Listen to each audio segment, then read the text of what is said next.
आपके जीवन में वह कष्ट ना हो, वो बाधा ना हो और वह दुख ना हो जिसके द्वारा आप जीवन पर्यंत दुखी होते रहें।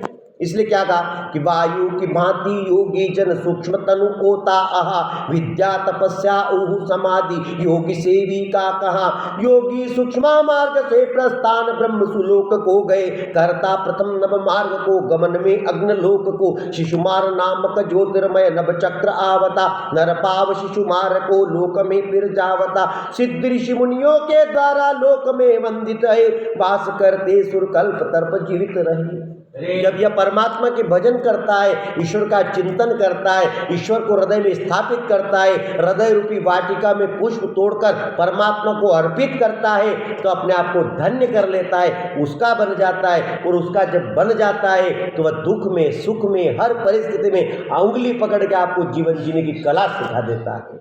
यही कला का भाव है और कथा यही कहती है। इसलिए जीवन में जब भी भगवान समय हो मिले, जैसी अवस्था हो, लेकिन आप परमात्मा से प्रेम करते रहें।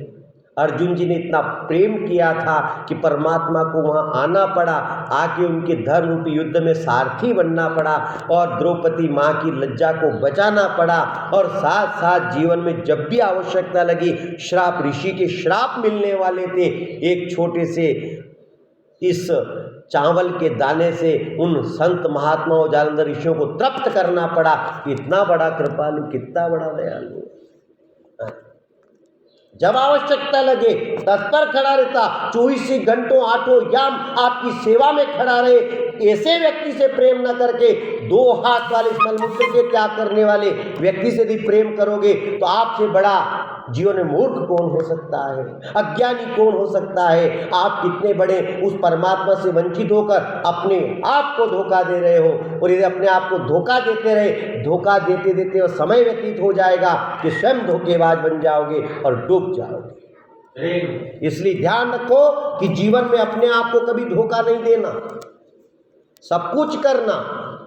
क्योंकि यदि आप जानते हो कि यदि कोई पाप कर्म करते हो, कहीं भेद करते हो, कहीं ऐसा कर्म करते हो, तो यह आत्मा आपसे पुकार के कहती है कि तू गलत कर रहा है, तू गलत मत कर, ये गलत रास्ता है, इसमें पीछे आने वाला समय कहीं गलत करवा देगा, तुझे ले डूबेगा। लेकिन आप उस आत्मा की पुकार को सुनते नहीं हो और कहीं न कहीं उस मोह ममता और शरीर से उलझकर ऐसे उलझते जाते हो कि वे सुलझने का मौका नहीं मिलता है। इसलिए कथाकार कहा कि मोह मिटा न ममता मिटी, न मिट गया तन शरीर, आशा तृष्णा नहीं मिटी, न कह गए दास कबीर।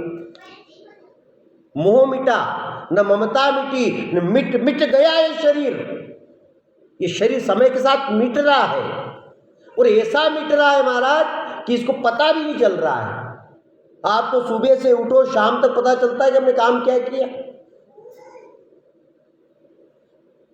सुबह से उठकर शाम तक बेल की भांति जोते रहो, पता नहीं चलता कि समय कब गया और कब बुढ़ापा आ गया, कब उस यम के पास अपने सामने खड़ी हो जाएगी और लेने के लिए खड़ी रहेगी, आपसे पूछे प्रश्न करेगी, लेकिन आप समझ नहीं पाओगे और कहीं न कहीं जीवन में अपने